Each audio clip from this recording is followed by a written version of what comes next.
22-year-old Tommy Richardson had exactly 96 hours to find a caregiver who could make his comatose mother respond to something, anything, or the medical team at Northside Hospital would recommend withdrawing life support. 3 agencies had failed over 6 months. The newest candidate arrived on a stormy Monday morning in Buckhead, carrying a worn leather satchel and a guitar case held together with duct tape. What Tommy didn't tell Denise Washington, the 38-year-old registered nurse with 15 years of neurological experience, was that hidden cameras monitored every corner of his mother's bedroom, or that he'd already drafted her termination letter. The Richardson family controlled a health insurance empire valued at $2.8 billion, but money couldn't solve the crisis unfolding in their Peachtree Street mansion. Linda Richardson, 54 years old, had been in a persistent vegetative state for 8 months following a massive stroke. Her vital signs remained stable, blood pressure steady at 120/80, but neurological responsiveness measured absolute 0 on every test. Tommy inherited the company presidency at 20 when his father died of a heart attack, and now faced pressure from 2 directions. The board of directors wanted him to resolve the family situation so he could focus on quarterly earnings. The medical team, led by Dr. Patricia Chen at Emory University Hospital, gently but persistently suggested transitioning to palliative care. The previous caregivers had tried everything the textbooks recommended: physical therapy sessions designed to stimulate muscle memory, bright light treatments aimed at resetting circadian rhythms, classical music piped through speakers for 8 hours daily. One agency even brought in therapy dogs, hoping animal interaction might trigger some deep-seated emotional response. Each approach followed established protocols to the letter, but none of the caregivers spent time observing Linda's unique patterns of reaction.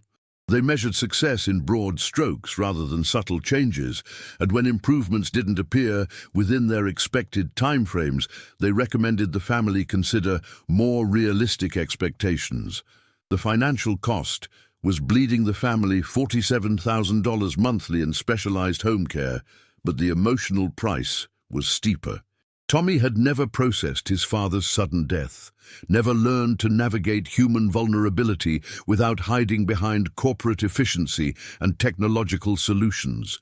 He installed the monitoring system, telling himself it was about quality control, but really he feared the intimacy that caring required.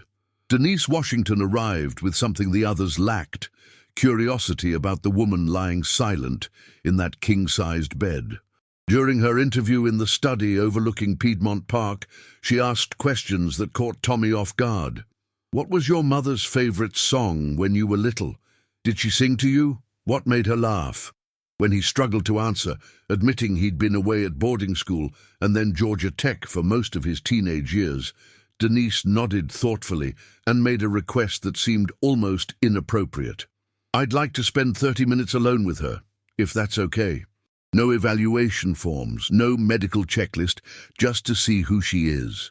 Tommy's first instinct was to refuse, but something in the way Denise spoke about his mother as who she is, rather than what condition she has, made him step back.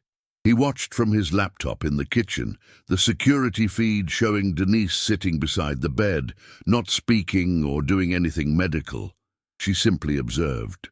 After 10 minutes, she noticed something Tommy had overlooked for months: a piece of sheet music tucked behind the photo of his parents on Linda's nightstand. The yellowed pages showed a handwritten arrangement of "Dream a Little Dream of Me," with notes in the margins, written in his mother's distinctive cursive. That first night, Tommy found himself unable to concentrate on the quarterly profit projections scattered across his home office desk. The camera feed showed Denise adjusting Linda's position, checking the medication schedule, performing the routine vitals check every caregiver had done. But then, around 11 p.m., something different happened. Denise pulled out her phone, attached small earbuds, and began humming quietly while she organized the medical supplies. The melody was barely audible, just a soft thread of sound that seemed to match the rhythm of Linda's breathing. Tommy leaned closer to his monitor. For the first time in 8 months, his mother's left eyelid fluttered. Not the random muscle spasms the neurologist had explained were common in comatose patients. This movement lasted 3 full seconds and seemed to synchronize with the rise and fall of Denise's humming. He rewound the footage, watched it again. The flutter occurred exactly when Denise sang a particular phrase, something that sounded like a lullaby from decades past. If stories like this matter to you, consider subscribing so you don't miss the next one. The next morning, Tommy confronted Denise in the kitchen where she was preparing Linda's nutritional supplements. The Buckhead Mansion's marble countertops reflected his agitation as he pulled up the overnight blood pressure readings on his tablet. Her BP spiked 3 times between 10 p.m. and midnight. That's not normal. Denise continued measuring liquid medications with steady hands, but he caught the slight smile that crossed her face. "Actually, it's a very good sign," she said, turning to face him. "Look at the exact timestamps." She opened her own tablet and showed him a detailed chart she'd been maintaining. Each blood pressure spike corresponded precisely to moments when she'd been humming or singing softly. More importantly, the spikes weren't random. Linda's systolic pressure increased exactly 15 points when Denise hummed melodies in a major key, and only 8 points for minor key songs. "You're saying she's responding to music?" Tommy's voice carried the skepticism of someone who'd been disappointed too many times. "The classical music therapy didn't work. We tried that for 6 weeks.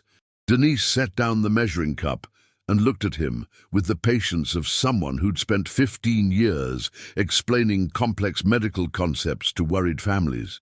"Classical music is like speaking to someone in a foreign language. It might be beautiful, but it's not personal. What I'm doing is different. I'm looking for the songs that live in her memory, the melodies that helped shape who she became." She led him back to Linda's room and showed him what she'd discovered during her quiet observation the night before. Behind the sheet music, tucked inside an old jewelry box on the dresser, she'd found a collection of cassette tapes labeled in Linda's handwriting. Tommy's Lullabies, 1985-1987. The plastic cases were cracked with age, but the titles were still readable. "Dream a Little Dream," "Summertime," "The Way You Look Tonight," and a dozen others.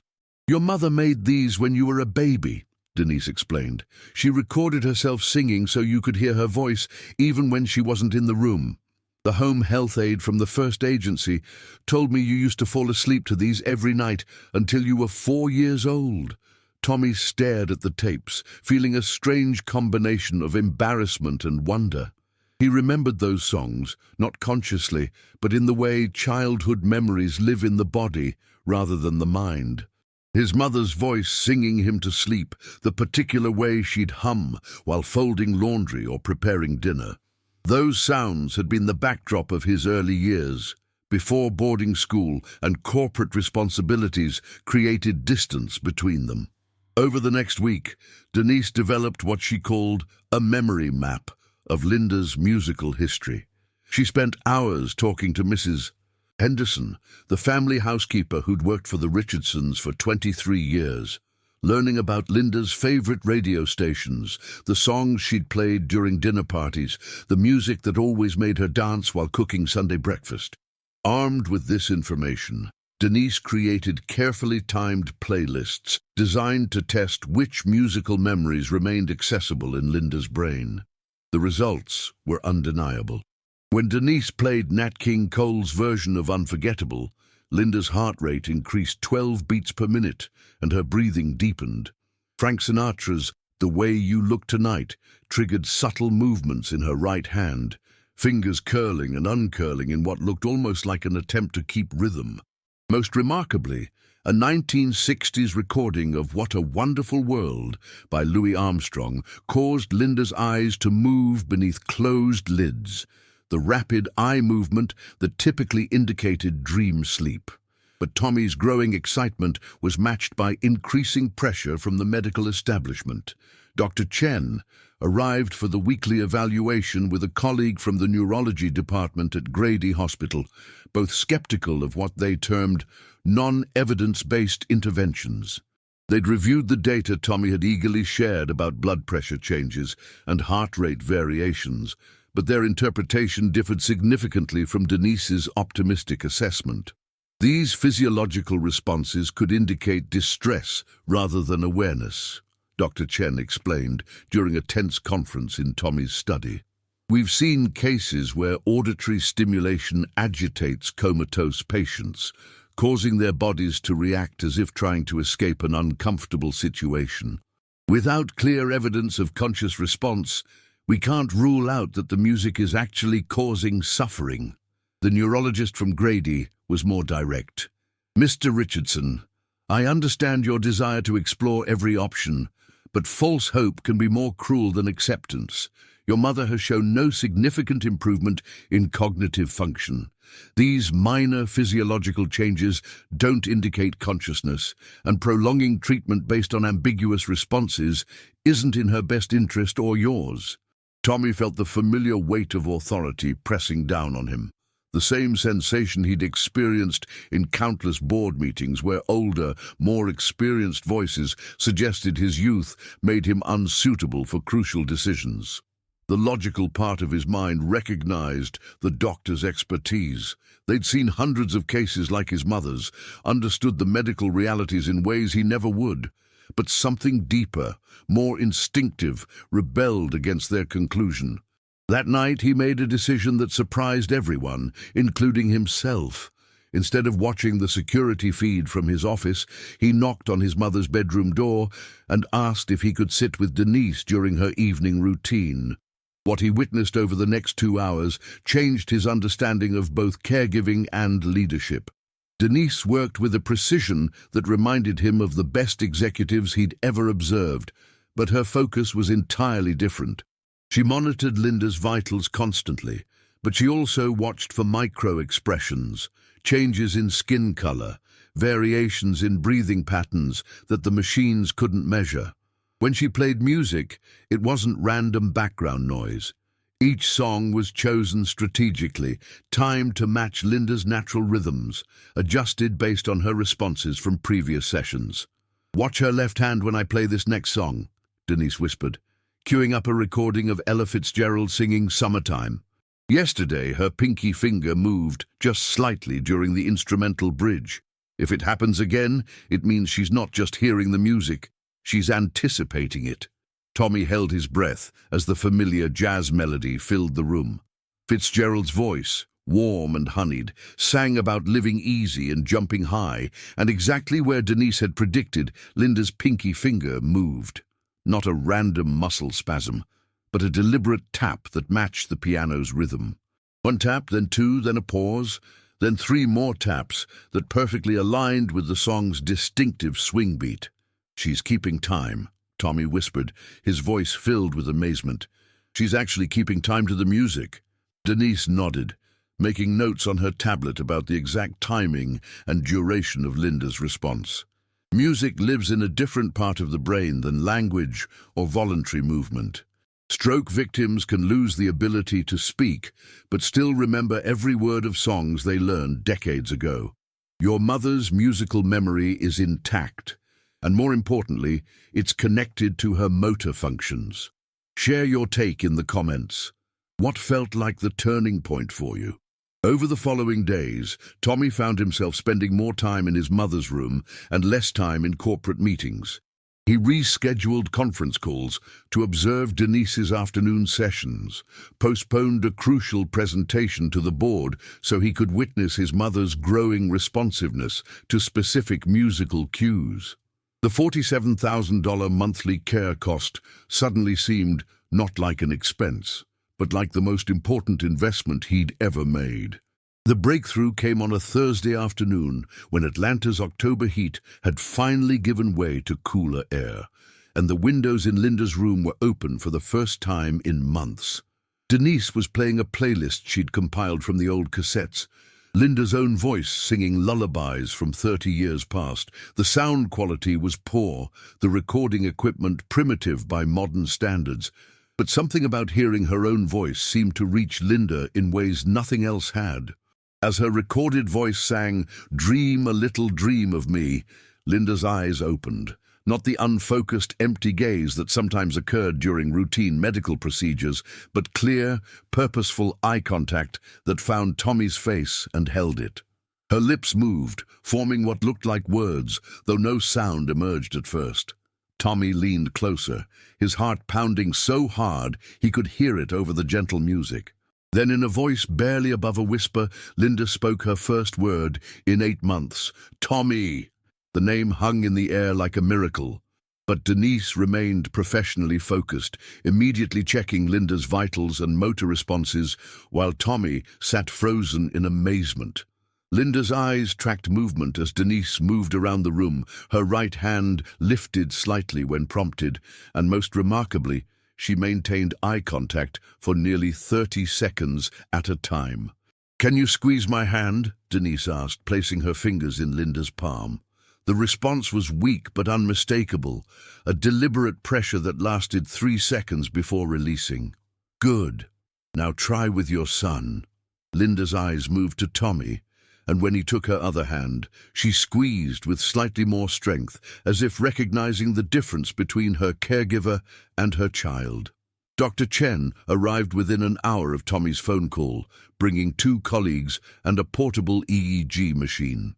The neurological activity readings were dramatic. Linda's brain showed patterns consistent with conscious awareness, responses to auditory stimuli that indicated not just hearing, but processing and recognition. When Denise played "The Way You Look Tonight," Linda's neural activity increased in the regions associated with memory and emotional processing. When the music stopped, the patterns returned to baseline, but when it resumed, the response was immediate and consistent. "This is unprecedented in my experience," Dr. Chen admitted, reviewing the data for the 3rd time. "The musical stimulus is clearly accessing preserved neural pathways and triggering conscious responses. I've never seen a patient emerge from persistent vegetative state through auditory therapy alone, but the evidence is undeniable." The neurologist from Grady was less willing to admit he'd been wrong, but even he couldn't argue with the EEG results.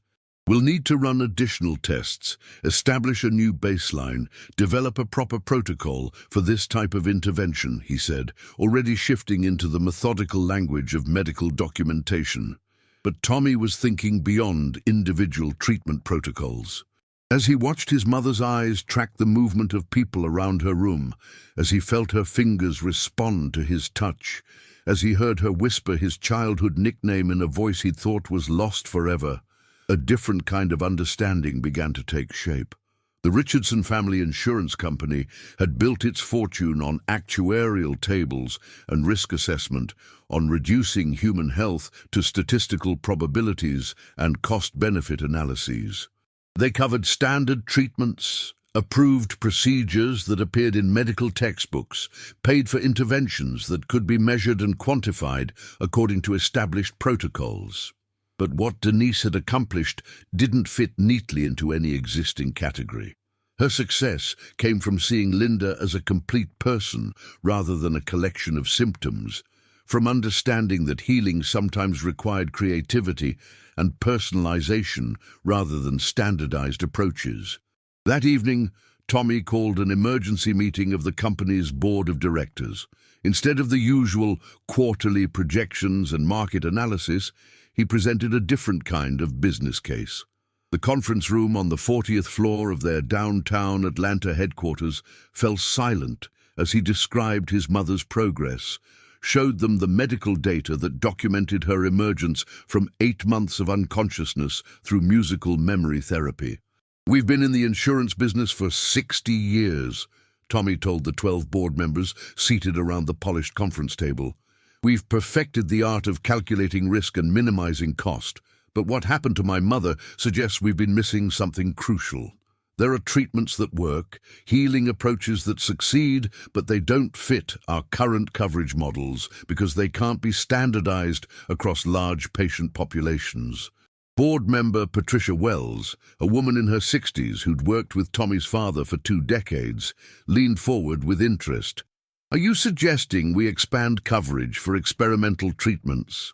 "I'm suggesting we create a new division focused on personalized care," Tommy replied. "Music therapy, art therapy, individualized approaches that require time and creativity rather than just medication and equipment. The cost per patient might be higher initially, but if we can help people recover function and consciousness that would otherwise be lost forever, the long-term savings could be enormous." The room buzzed with the kind of energy that appeared when a genuinely new business opportunity emerged. Healthcare costs had been rising faster than profits for 5 years running. If personalized therapeutic approaches could improve outcomes while building customer loyalty, it represented exactly the kind of innovation that could set Richardson Insurance apart from larger competitors. Within 6 weeks, the board approved a pilot program for 20 patients across 5 hospitals in the Atlanta metro area. Denise Washington was hired as the program's first director, with a budget to train other healthcare workers in musical memory therapy and related personalized approaches. The initial results were mixed, as Tommy had expected, but 8 of the 20 patients showed measurable improvements in responsiveness, and 3 achieved significant recoveries that exceeded their doctor's prognoses. More importantly, the program attracted attention from families dealing with similar medical challenges. Local news stations covered the story of the young CEO whose insurance company was pioneering coverage for creative therapies. National healthcare journals published articles about the Richardson model of personalized neurological rehabilitation. Within a year, 3 other insurance companies had contacted Tommy about licensing their protocols and training programs, but the most meaningful measure of success played out in small daily moments in the Buckhead mansion where it all began. Linda Richardson's recovery continued slowly but steadily. She regained the ability to speak in full sentences, though her voice tired easily, and she needed frequent rest.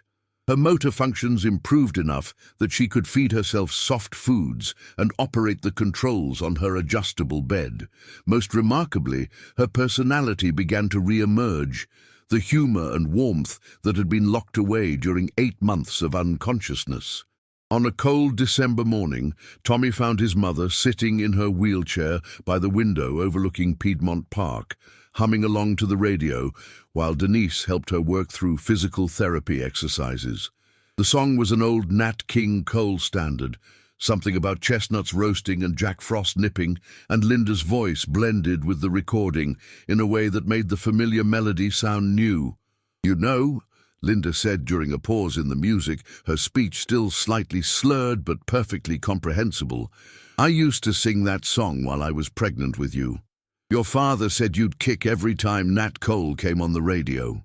Tommy pulled a chair beside her wheelchair and took her hand, feeling the firm squeeze that had become their daily greeting. "I don't remember that," he said, "but maybe that's why I always liked jazz without knowing why." Linda smiled. The same warm expression he remembered from childhood but had thought was gone forever. "Music remembers things we forget," she said, then added with a laugh, "though apparently it can remind us when we're ready to listen again." The conversation was interrupted by Denise announcing it was time for Linda's afternoon medication. But Tommy didn't move from his chair beside the window. For the first time in years, he had nowhere more important to be. The quarterly reports could wait. The board meeting could be rescheduled. The most important business he'd ever conducted was happening right here, in the quiet space where music and memory intersected with love and the patient work of healing. If you want more true human stories, hit subscribe and stay with us. 6 months later, the Richardson Insurance Personal Care Division had expanded to cover 12 hospitals across 3 states. Linda had progressed to short walks around the house with minimal assistance, could carry on conversations for up to an hour without fatigue, and had even returned to her old hobby of playing piano, though her left hand still lacked full coordination. The program had helped 43 families navigate medical situations that traditional insurance approaches had classified as hopeless. Tommy kept detailed records of everything, not just for business purposes, but because he'd learned the importance of measuring progress in ways that mattered to real people. Linda could now remember the names of her nurses, recognize family photos, and most importantly, she could express preferences about her care. When she said she preferred morning physical therapy sessions because her energy was higher, or when she asked for specific songs during difficult medical procedures, those weren't just patient requests. They were evidence of a consciousness that had returned from the edge of permanent silence. The success metrics that impressed the board were substantial. Average length of hospital stays decreased by 18% for patients in the personalized care program. Family satisfaction scores increased by 34%, and readmission rates dropped to the lowest levels in company history. But the numbers that kept Tommy awake at night, in the best possible way, were different. His mother had spoken his name 412 times since that first whispered Tommy in October. She'd smiled during conversations on 68 different occasions. She'd initiated physical contact, reaching for his hand or patting his arm 91 times. The program attracted attention from medical schools and healthcare policy researchers who wanted to understand how an insurance company had become a leader in innovative patient care. Tommy found himself testifying before a congressional subcommittee about healthcare costs, explaining how personalized approaches could reduce long-term expenses while improving outcomes. The irony wasn't lost on him. A company that had made money by limiting coverage was now profitable because it had learned to expand coverage in strategic, human-centered ways. But the transformation went deeper than business success or medical innovation. Tommy's relationship with leadership itself had evolved through watching Denise work with his mother. He'd learned that the most effective authority came not from control and monitoring, but from careful observation and adaptation to individual needs. In board meetings, he started asking different questions, not just what will this cost, but who will this help, and how will we know if it's working for real people? The company's corporate culture shifted accordingly. Instead of bonus structures based purely on profit margins, Richardson Insurance began rewarding employees who developed innovative approaches to customer care. Claims adjusters were given additional training in working with families during medical crises. Customer service representatives learned to recognize when clients needed connection to additional resources beyond basic coverage. The changes were gradual but measurable, reflected in employee retention rates and customer loyalty surveys. On a warm spring evening in April, almost exactly 1 year after Denise Washington had arrived with her guitar case and leather satchel, Tommy sat on the back porch of the Buckhead mansion listening to his mother practice piano. Her left hand still struggled with complex chord progressions, but she could play simple melodies with both hands working together. Tonight, she was working through Dream a Little Dream of Me, the same song that had been tucked behind her photograph when Denise first discovered the musical connection. Linda paused in her practice and looked out at him through the open French doors. "Come sit with me," she called, patting the piano bench beside her. "I want to show you something." Tommy joined her at the baby grand piano that had sat largely unused since his father's death. Linda opened a new piece of sheet music, this one recently purchased rather than yellowed with age. "Denise has been teaching me to arrange songs for people with limited hand mobility," she explained. "I thought maybe I could start giving piano lessons to other stroke patients once I get a little stronger." And the music she showed him was a simplified version of What a Wonderful World, arranged so that the melody could be played entirely with the right hand, while the left provided simple bass notes. It was beautiful in its accessibility, complex enough to be musically satisfying, but achievable for someone rebuilding motor skills after brain injury. "Mrs. Chen, Dr. Chen's mother, had a stroke last month," Linda continued. "Patricia asked if I might be willing to work with her once she's discharged from rehabilitation. Apparently, she was a piano teacher for 30 years before she retired." Tommy looked at the sheet music, seeing not just notes and measures but a perfect circle of healing. His mother, who had been saved by musical memory, was now preparing to use that same music to help someone else rebuild their connection to consciousness and skill. Dr. Chen, who had initially been skeptical of musical therapy, was now referring her own family to the approach that had seemed medically questionable just months earlier. "That sounds like the perfect next step," Tommy said, meaning it completely. "Have you talked to Denise about making it part of the official program?" Linda smiled and began playing the simplified arrangement, her right hand carrying the familiar melody while her left hand provided gentle accompaniment.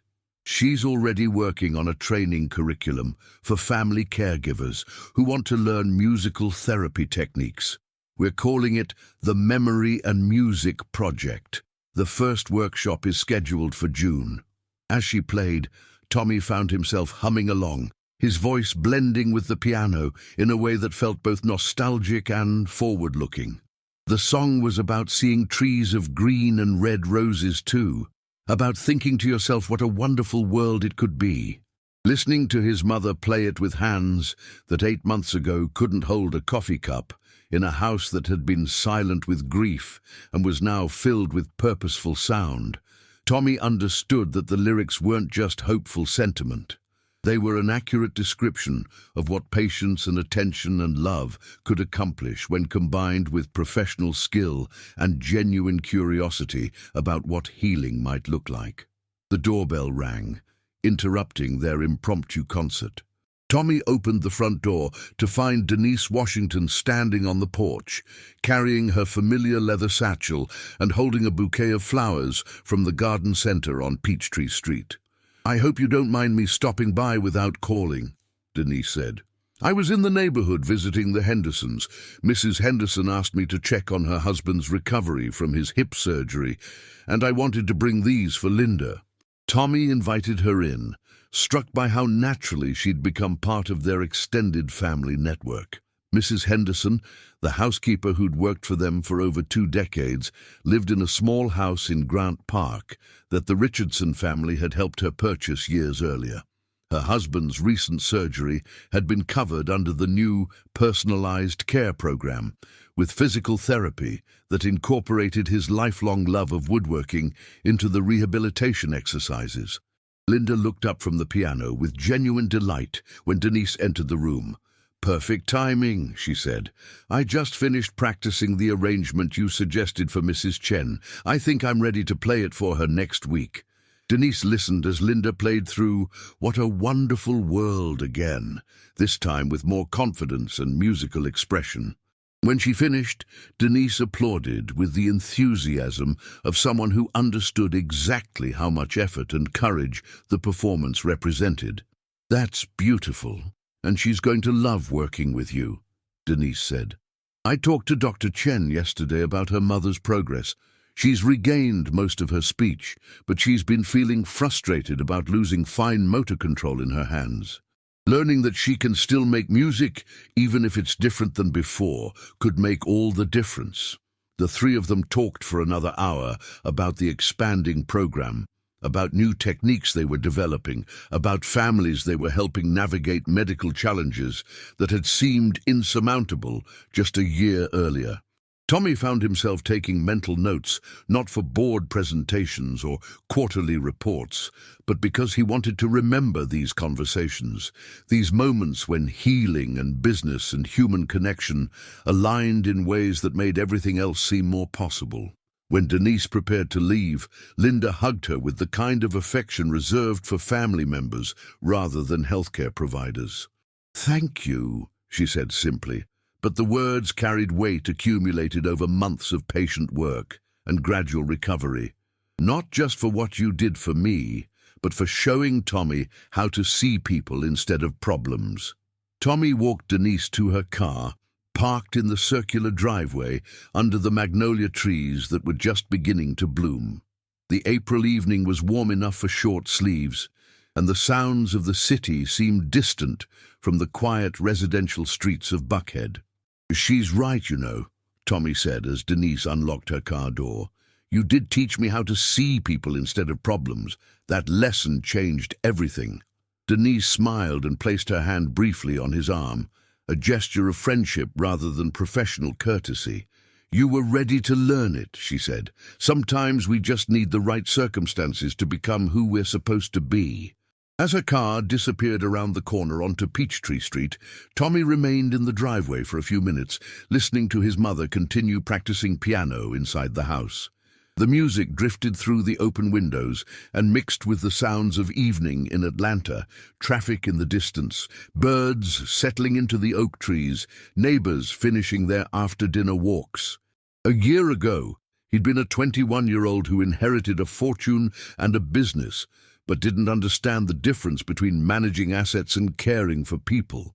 He'd measured success in quarterly profits and stock prices, treated human challenges as problems to be solved through efficiency and technology.